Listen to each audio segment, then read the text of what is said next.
Students with Portland Public Schools are taking a stand against gun violence in their communities. Well, they spoke at tonight's school board meeting, and this comes after they gathered 250 signatures for a petition demanding district and state leaders prioritize school safety.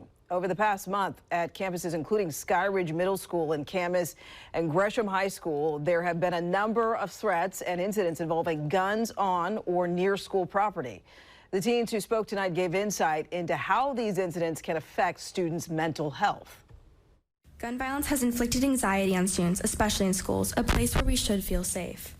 Students of any age shouldn't have to fear for their protection, but after time and time again, school shootings bring anxiety to students of all ages, making it hard to concentrate in school when we feel unsafe or fear for someone else's safety. Student petition calls on lawmakers and district leaders to make 5 specific changes, including hiring more social workers to provide mental health support and raising the age requirement for buying semi-automatic rifles to 21.